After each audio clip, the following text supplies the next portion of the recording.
अस्सलामु अलैकुम वरहमतुल्लाहि वबरकातुहू। आज जो तहफ़्फ़ुज़ औक़ाफ़ हमारी जो कॉन्फ्रेंस है,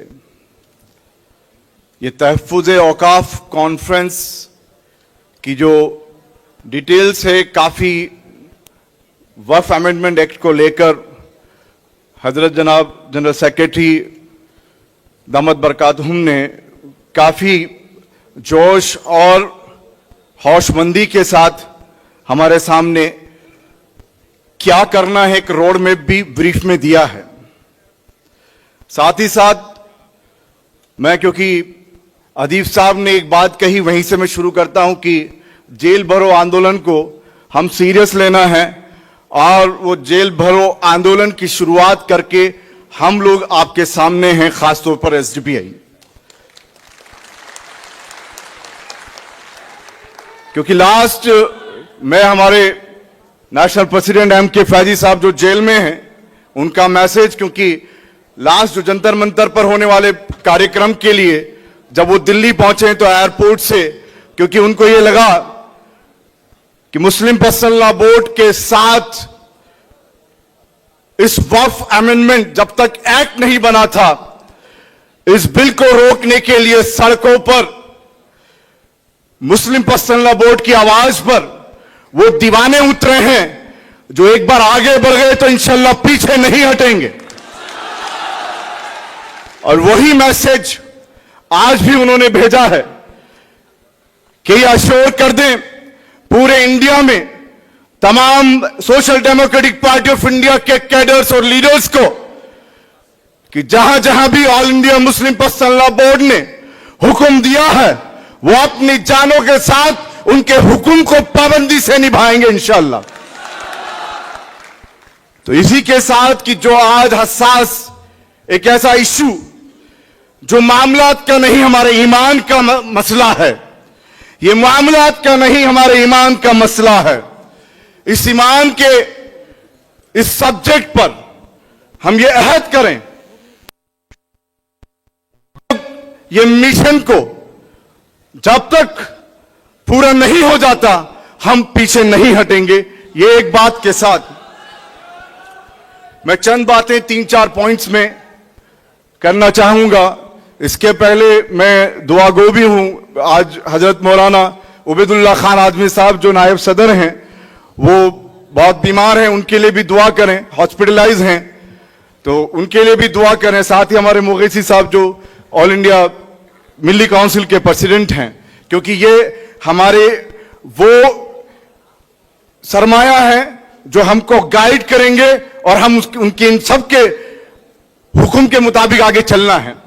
मेरे भाइयों और बहनों, मैं एक बात ये कहना चाहता हूं कि आप सुन रहे होंगे कल परसों के अंदर एक इंसिडेंट होता है गुना एमपी के अंदर, जहां पर फसाद फैलाने वाले, और मैं जो बात कर रहा हूं ये ध्यान रखिएगा, मैं हिंदू भाइयों को साथ लेकर बात कर रहा हूं, भारत के तमाम नागरिकों को जो यहां की धर्मनिरपेक्षता और गंगा जमनी तहजीब को मानने वाले हैं, उन सबको साथ लेकर बात कर रहा हूं। तो जो गुना एमपी के अंदर, तो बात क्या है, हिंदू और हिंदुत्व दो अलग चीज है, जो संघ अध्यक्ष खुद भी कह चुके हैं कि हम लोग हिंदुत्व के लोग हैं। ये मोहन भागवत जी का बयान भी है। तो जो हिंदुत्व फसाद फैलाता है या जिस तरीके से उनके प्रोपेगेंडे होते हैं, उसी का एक मैं एग्जाम्पल देकर, गुना एमपी के अंदर फसाद किया और वहां के एसपी साहब जिन्होंने अपनी नौकरी को, जिन्होंने उस हक को, जो देशभक्त होता है, जो देश प्रेमी होता है, उस हक को अदा किया और ये उजागर किया कि ये फसाद फैलाने वाले बीजेपी के फला जिम्मेदार थे। फिर क्या किया, मैं इंटॉलरेंस पे आना चाहता हूं। यहां जो असहिष्णुता, आपको मालूम है मोदी 1 मोदी 2 के अंदर विश्व को यह दिखाया जा रहा था कि यहां कोई असहिष्णुता नहीं है, इंटॉलरेंस नहीं है। वो एसपी साहब का इस्तीफा कर दिया। यह पुलिस स्टेट बना हुआ जो उत्तर प्रदेश है, मेरठ का अभी का इंसिडेंट, जो अलग प्रोपेगेंडा दिखाया गया मुर्शिदाबाद का, वेस्ट बंगाल के अंदर जबकि वहां की सीएम ममता बनर्जी पहले ही कह चुकी थी कि यहां पर ये वक्फ अमेंडमेंट एक्ट को लागू ही नहीं करेंगी, वो पूरी तरह मुसलमानों के साथ है। तो मुसलमान वहां तो फसाद फैला ही नहीं सकता, वो एहतिजाज कर रहा है। मुस्लिम पर्सनल लॉ बोर्ड क्या कर रही है? वो एहतिजाज के जरिए से लोगों को जागरूक कर रही है, अवेयर कर रही है, अवेकिंग कर रही है कि उठो, अपने हक और हुकूक को जानो। या दो संविधान नहीं है, एक संविधान है। जो मोदी शाह को राइट है वही राइट हम सबको भी हैं। तो मैं मुख्तसर इस बात को, यहां पर जो मेरठ के अंदर प्रोटेस्ट किया, एहतिजाज किया, हिंदू सेना के वो राष्ट्रीय अध्यक्ष जिन्होंने प्रोटेस्ट किया, पुलिस वाले की टोपी को ऐसे फेंक दिया, उनके सिर से उस ताज को जो उनकी इज्जत है ऐसे फेंका है, पूरे मीडिया ने देखा होगा।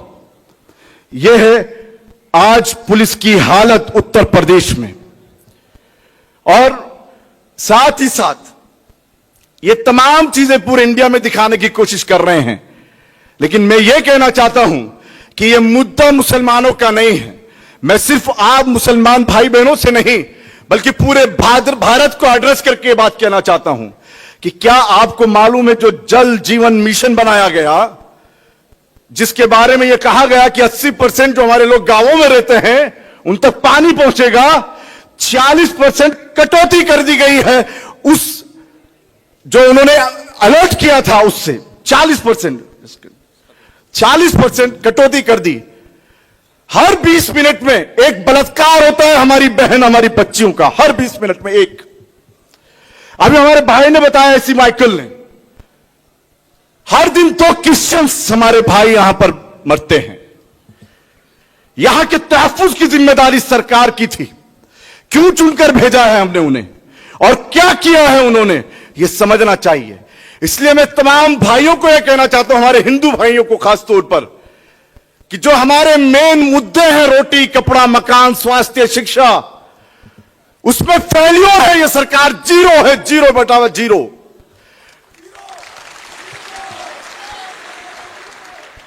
उन गुनाहों को छुपाने के लिए यह मुस्लिम हिंदू 370 ट्रिपल तलाक मदरसा और फिर वक्फ और फिर आगे यूसीसी की तैयारी कर रही है। इससे किसी भी हिंदू भाई को फायदा होने वाला नहीं है, यह मैं साफ कह देना चाहता हूं। जब बेरोजगारी बढ़ रही है तो मुसलमान माइनॉरिटी है, वो बेरोजगारी में कम होगा, हमारे हिंदू भाइयों की बेरोजगारी ज्यादा होगी। जब भूखमरी हो रही है इस वक्त में, तो जो भूखमरी है हमारे हिंदू भाइयों की है। जब किसानों की समस्या आ रही है तो मेजोरिटी के हमारे हिंदू भाइयों के किसानों को वो समस्या है। ये हर एक तरह से समझना है कि ये लोग यहां पर किसी हिंदू के सगे नहीं है, या किसी मुस्लिम के सगे नहीं है, या किसी सिख के सगे नहीं है, किसी ईसाई के सगे नहीं है, बल्कि ये लोग देश के गद्दार लोग हैं। ये लोग वो हैं जो नाथूराम गोडसे के मंदिर को बनने देते हैं।